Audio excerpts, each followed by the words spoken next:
Yeah. Great. Okay. So yeah. So Josh, yeah. Again, thanks for taking some time with us. I know it's been a little while. I didn't mean to stop participating in Argonaut, but I've been doing more fast. But anyway, yeah. Thanks for hopping on. I want to introduce you to Aaron Parecki. Aaron's one of my colleagues. Well, I'll just let you introduce yourself, Aaron. Yeah. Yeah, hi, nice to meet you. So I work at Okta, but I work on the standards side of things. So I'm regularly part of OAuth and OpenID Connect meetings, and combination of doing education and training about OAuth to the larger community, as well as actually working on the standards. So building out the standards and developing those. So I have a couple efforts going on right now. Big one is OAuth 2.1, which is the big consolidation of a bunch of the OAuth specs. Awesome. Cool. I'm Josh. I work in Microsoft research inside the healthcare organization and have been the architect for some of these health data access specifications, the kind of smart on fire world. Great. Yeah. Yeah, great. And yeah, I think we kind of, Josh, we kind of called, the meeting. First of all, I thought it was high time. I was working with you and the Argonaut team and working on the smart launch. We're calling out the OAuth specs all over the place, and it's like, hey, let's, I've been, I thought it might be good to get us all together. I think, from our perspective, one thing I would love to maybe just get some advice from you on, because, and like I said, I know you're not you don't speak for every group, but I feel like, you might be able to help in this area. Is just how do we stay engaged? Is there because for example, I went out to Smart Launch 2.2 ballot, and I'm like, wow, there's lots of changes that have been made. How do I stay engaged with your team, and how can Aaron maybe stay engaged with your team? Oh, for sure. Yeah. Yeah, I mean, so everything that happens in the smart spec falls under what HL7 calls the fire infrastructure work group. So there's, sort of synchronous and asynchronous places where the community meets.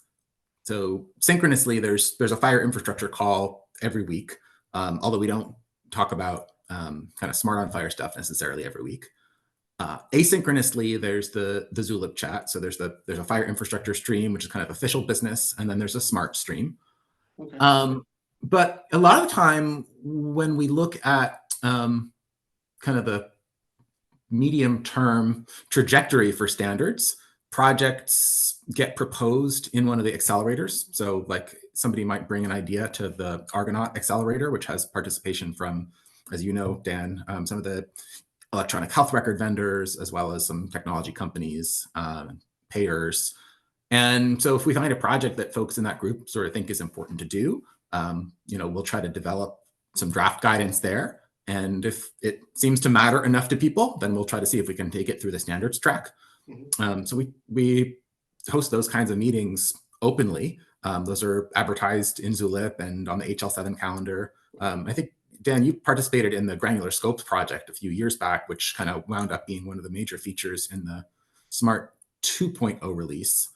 And then the content that's going through the ballot cycle right now is really very incremental changes on 2.1.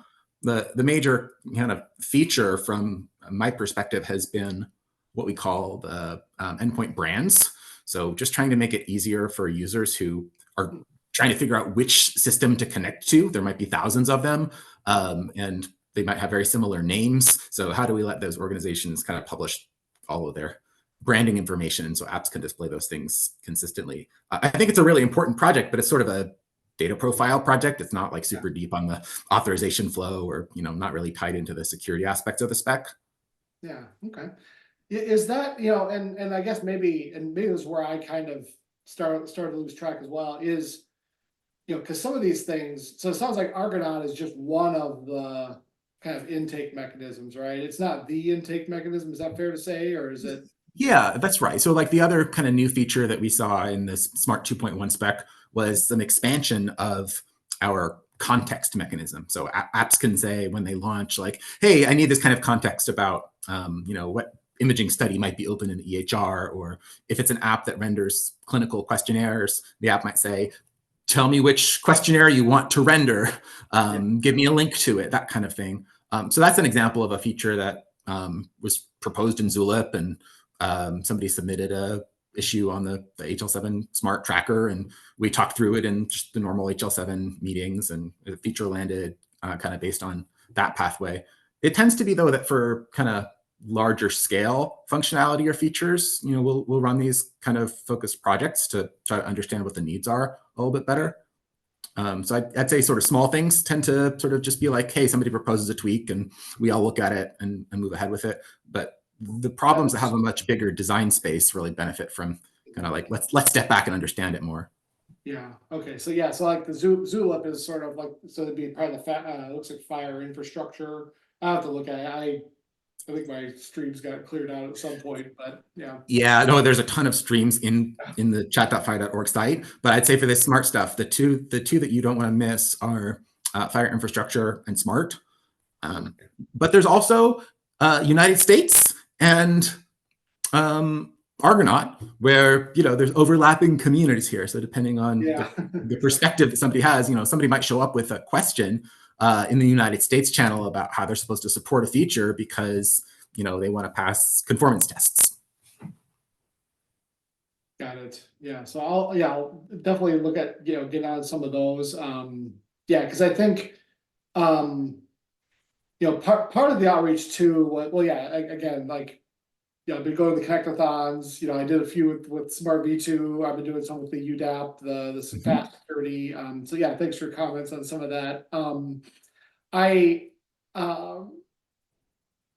Part of the reason we were bringing some of this up too was, I think, Aaron and I, as we're looking at, because we're helping customers get into G10 compliance, right? And so, doing things like, some of the things are actually in Smart Launch that actually may or can, but don't have to do, like they're not musts.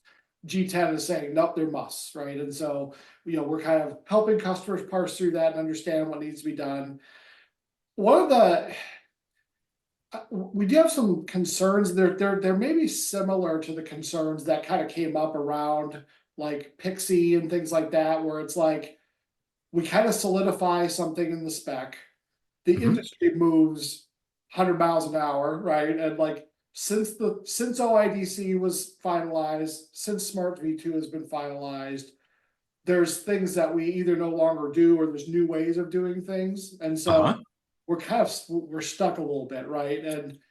And like, how do we like work through some of that? Because like Pixie was a great example, right? And so I think with Pixie, it was like we got a carve out saying, yep, it's okay to require Pixie.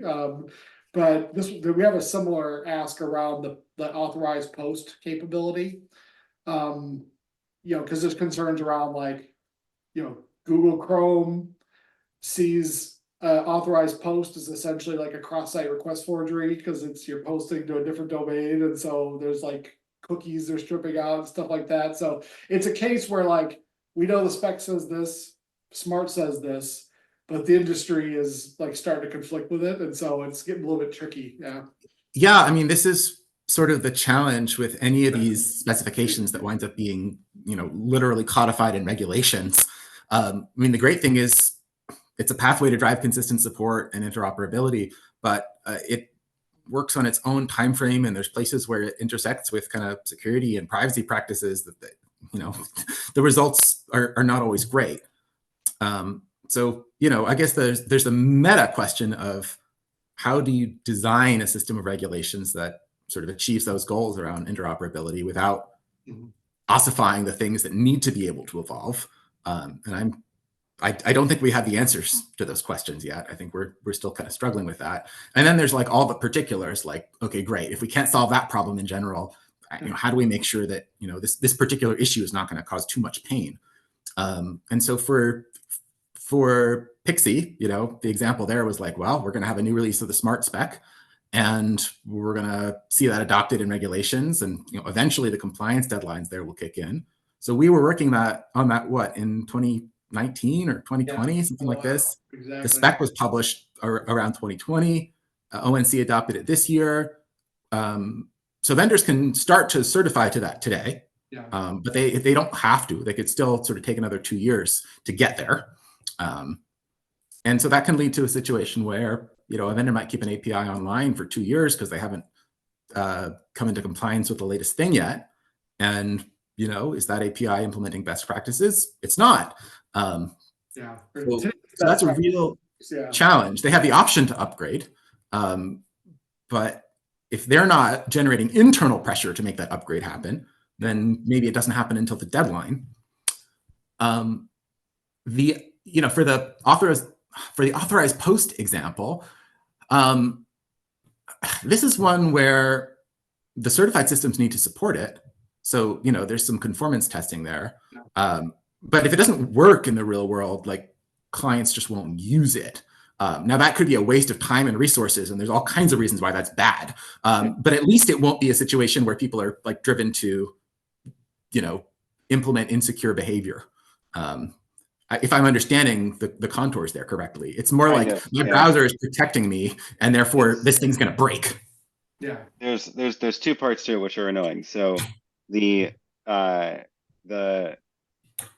default behavior of browsers is now such that a cross-domain post will not carry the cookies along. So what'll happen is the user will click log in, and it will not remember them, and they'll have to log in again. So everything else, it works, but they have to log in every time they click it, right? So you can log in, but you're unable to effectively use single sign-on. Like every time you click the button, you're going to see a login page as if you were brand new. So let me just make sure I understand this, because I have not actually used this capability on the server side except in reference implementations and probably 18 months ago. The post is happening in the browser to the URL of the authorization server, and so the page hosting that form that they click the button is hosted by the third party. Right. So somebody's clicking the auth, the connect button in a third-party app, which is redirecting the browser via post into the authorized endpoint. And you're saying when the browser issues that post, it's not sending along cookies. Correct. So the authorization server backend doesn't know who the user is. But if the authorization server is still responding with a web page at that point, could the web page not just do a get redirect? Like stash the relevant context and redirect to the user's existing session? So I think what we've done a little bit of tests on this just to kind of understand. So you hit post, it posts to the other domain. Yep. The other domain could render its page. SSL sessions would be lost. Things like remember me would be lost. Things like that. It'll be almost like no. But Dan, Josh is saying if the server just effectively sends back an immediate redirect. Now it's a first party redirect, and with the cookies come back. I don't actually know if that is the behavior. It's still like in my RI. In my RI, that's kind of what I'm doing, right? Because I take it and I've got some things to do, the patient picker and all that, and then I do a replay of the get. So I see where you're going with that, Josh, for sure. I don't want to go super deep on it. I don't know if it works or not. It's sort of a technical question. I think the bigger picture for me here is I don't know that we need authorized post. We put it in there because a lot of people raised their hands and said, this is going to break for us. Please give us a solution to make sure that it won't break. And so we introduced this sort of mechanism that we were sure would never overload your URL bar. If nobody really needs it in the real world, like we should deprecate it and get rid of it. Well, so my feeling is that because of this browser cookie change, the actual mechanism of authorized post is a dead end effectively, and anything is a workaround. So, okay, if it's a dead end, like maybe it's going to break in for some other reason in the future too, right? Because browsers are clearly not they're trying to block that kind of thing. And in the meantime, what's happened is the OAuth community has developed an alternate solution to the same problem, which actually solves more problems as well. The So- pushed authorization requests. Exactly. So with push authorization requests, it completely eliminates the whole problem of cramming too much stuff in the address bar. And it also has a benefit of, if it's a server-to-server app, none of that information goes to the browser. So it's actually secure from the very beginning. And the user can't even like mess with the scopes that are being requested or things like that. So it's actually like, not only does it solve the URL length problem, it's actually a ton more secure for a bunch of other reasons. Yeah, no, So- I think the Parecki is great. It was not available to us when we were developing this guidance, back in 2020. No, totally. And that's actually kind of the other meta thing here, which is I would love for the FHIR community to also pay attention to what's happening in the OAuth and OpenID world, rather than, because another way this could have gone was, yeah, it didn't exist in 2016 when this was being developed, and then you hit this problem. But if people had been regularly sitting in on the OAuth meetings and kind of aware of the space, been So like, there's this new we thing. watched it like at the time that we were developing the spec. PAR was available in draft, and we looked at it and we said if this was finalized, we would use it. But that still sort of left us in the position where we needed to solve the problem somehow. And there was a solution that we didn't know exactly if it was going to land in its current form or if it would continue to evolve a bit before it was finalized in IETF. It's very hard for us to actually adopt something that's not done yet. Yeah. So the other option, which like in retrospect, maybe we should have taken, was to say, we see this thing that's on a really good track in the standards world. It's not ready yet, but you know what? Maybe we don't need to solve this problem right now. Like maybe we can just wait. And in retrospect, I think that would have been a really good move. And there's one more part to that, which is not only do we just wait, what if we actually help encourage it along? Like, well, so yeah, say, like, actually, we would really like this thing. Let's what can we do to finish this faster, right? Yeah, I mean, I will say that like trying to get the health industry to drive forward features that are not particularly unique to the healthcare situation is hard. Like we have enough challenges that are interesting healthcare specific authorization challenges that like, for sure, those are the places where it sort of makes the most sense to harness the community energy. At least that's been my take. I've been dealing with the same thing in the financial space. So in the financial space, there's FDX, which is the US. Basically, it's the same idea as FHIR. It's a standards group for the financial players in the United States. Yep. And I've been working with them to encourage them to also do things like just adopt the OpenID standards, adopt the OAuth standards, focus on their unique problems, and don't try to solve things that are happening elsewhere in the generic OAuth world, right? Yeah, I mean, I've seen this as well. Dan and I talked a little bit about the OpenID Federation space. And like, this is one where if UDAP was being written today, I certainly hope it would be using OpenID Federation to describe these structures. Like there's a lot of advantages to being able to lock down claims for all the entities below you in a hierarchy. So the other way to approach that is like when you have a problem that isn't necessarily unique to the healthcare world, then actually just go to one of the OpenID meetings and be like, hey, we have this problem. Is anybody else interested in it? And some people might be like, oh yeah, we have the same issue in the financial world with trying to create these trust roots. Let's solve it in OpenID, right? Yeah, so, I mean, I've done this over the years. I participated for a long time in the OpenID health relationship trust work group, but would also email OpenID mailing lists when there's a question, or IETF lists like, hey, is there a solution for this? And I still mostly lurk in these lists, so I definitely appreciate the call out. I'm just sort of thinking through the discussions we had back around this authorized post decision, and the other side of it was simply authorized posts seemed to solve the problem, and it was standardized already. So it wasn't like we weren't like, oh, there's this shiny new thing, and our alternative is to invent our own bespoke healthcare thing. Totally. We're just like, oh, well, here's this other thing that also works for us. So given that A or B would work, we'll go with that one. I still think there might have been signs, like if we had sort of listened carefully or been looking hard enough for them, right? There might have been signs to say like, yeah, this thing exists and it's standardized, but it's not really widely adopted. And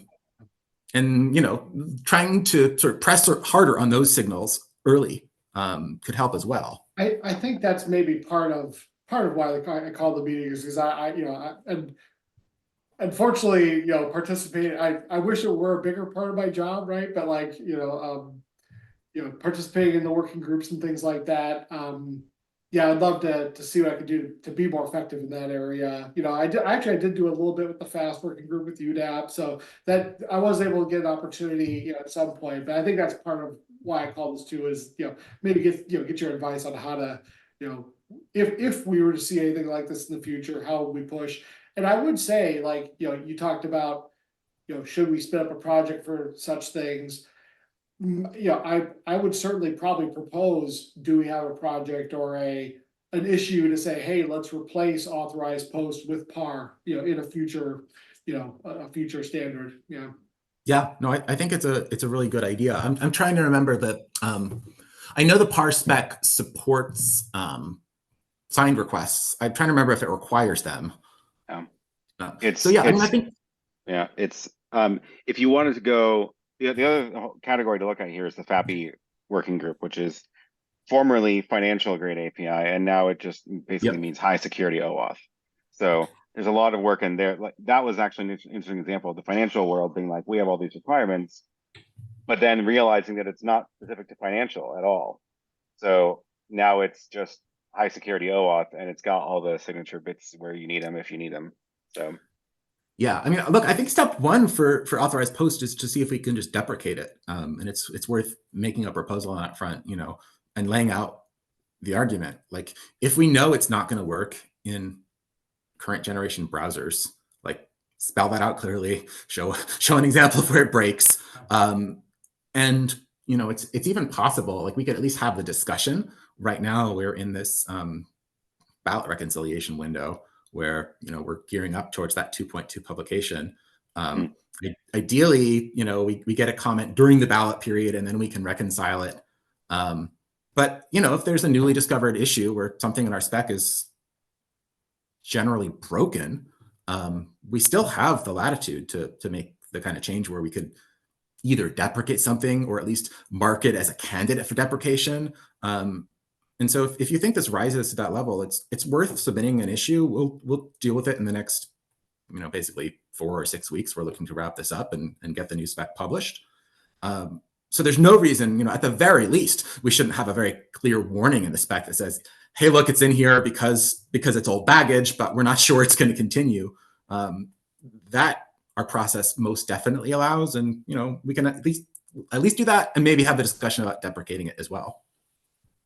Yeah, I guess I'd be a little curious if we were to kind of make that proposal, like what sort of pushback we get. I sort of see, I personally just in practice, I see that capability as sort of like, I don't know, like I remember putting some of the best practices, I think section 7, right? The non-normative stuff, right? Like it almost like enables to some degree bad behavior, right? Like, cause like a request that would be so big that would break the browser's URL is going to have thousands of scopes kind of thing, or hundreds of scopes, or, and so I wonder like what kind of pushback we might get just saying deprecate.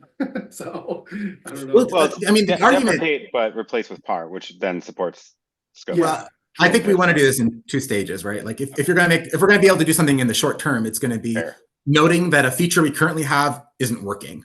And if it's not working, there's no point in specifying it. And then we can decide whether it's even needed. I think we probably need a little bit more experience.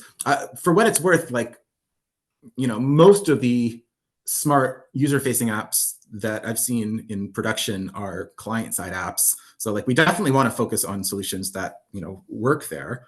If there's solutions that have, added benefits for server-side apps, even better. But if the authorization requests are not actually so large that they're causing problems for anyone, like if nobody has encountered this, that gives us some breathing room. We can sit back and have more discussions about where to go. And that's we've kind of already looked at, like, okay, we have to support this by tomorrow and do it in a way, that is sort of, as you said, even replaying as again afterwards, stuff like that definitely, would work under the assumption that there aren't requests that are huge. But yeah, and I haven't seen it either, but I just, anyway, interesting.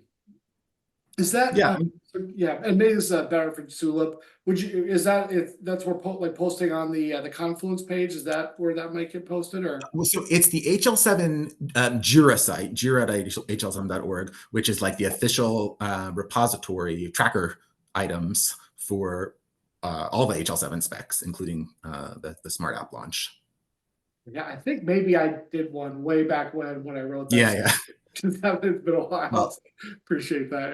Yeah. Now there's a new single sign-on system that you'll have to navigate for the first time that you want to go there. Cool.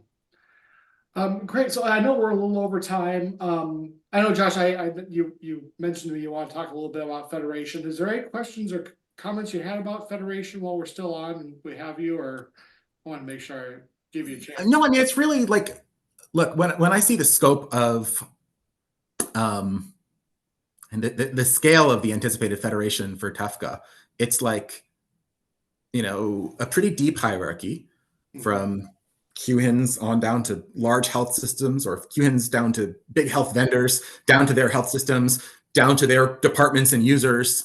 And I kind of, at least the way that I'm reading it right now, like everybody gets an X509 certificate and they're all equally good. And that's a little scary to me. Like, I would really, really want to lock down the claims. Like, well, I have this certificate in order to let me do this specific job, with these purposes of use at this URL and so on. Like, there's like a lot of details that I would want to lock down, because at that scale, there just 1000% will be leaks and hacks, and these credentials are going to get shuffled around. And at least the way I'm reading it, like, tell me if this is overly alarmist. Like, every certificate is kind of equally powerful. There is, and actually this is very much a response, like it's almost like that question I asked in Zulip the other day, right? We were talking about that, about roles and, making sure that the right clients are doing the right things. There is a provision in the UDAP spec for that. It's actually not in the certificate. It's actually a separate claim or a separate JOT that you would be issued that's actually outside of the PKI realm, so to speak. They had them there. I think I actually haven't played with it because I haven't been given an example of it. But there is essentially a separate attestation that you can get from the community that defines what your roles are. But yeah, that's outside. So I'm most concerned with how this is grafted onto Tefka. What's not clear to me is who would create those. I thought maybe an entity would create them for itself. I will say, just I've been helping out testing the UDAP, like execution, the standard and everything.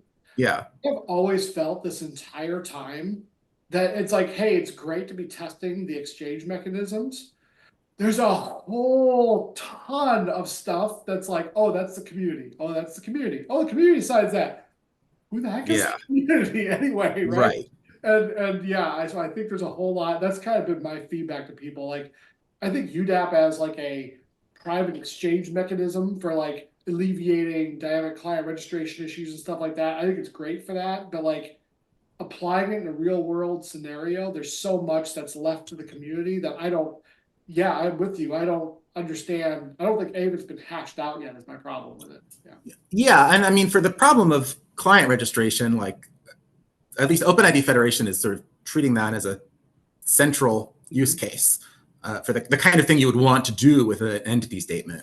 And so like there's a very clear place where your client details go in that entity statement, so that if you're using that entity statement to register yourself, like, great, I know exactly who signed off on this.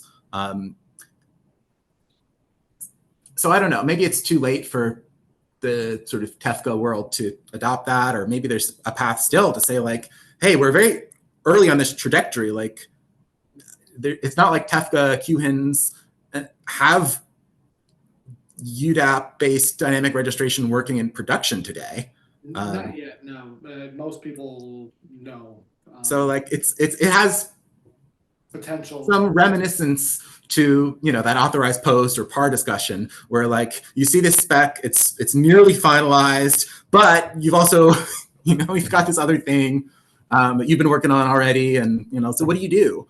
And I mean, I really don't know, but I think it is worth asking the question, like, if we were going to align on OpenID Federation, what would that take? What would that slow down? What pain would it cause? What benefits might it have?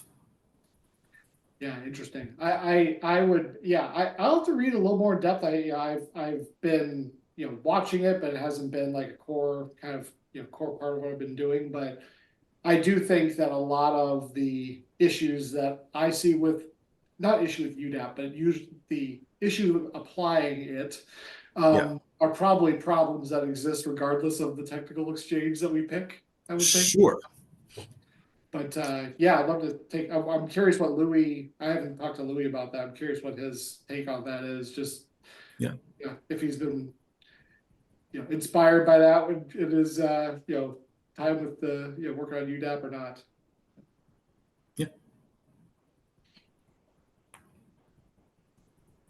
Anyway, well, yeah, I know we're really far over now, but I really appreciate your time, Josh. I actually got to hop, but cool. Yeah, maybe what I'll do is I'll hit you up because yeah, I'd like to at least maybe raise some for discussion. If nothing else, we can maybe look to deprecate it. Maybe I have two of them, right? One that says, hey, concerned about cross-site request forgery with authorized post, and the second one would be, you know, propose an alternative now that the IETF spec for PAR is finalized, adopting that in a future release of Smart, and we can let people talk about it. Yeah. Cool. All right. Yeah, that sounds great. Thank you for reaching out. And Aaron, it's great to meet you. Yeah, you too. Awesome. Great. Take care, guys. See ya. Thanks.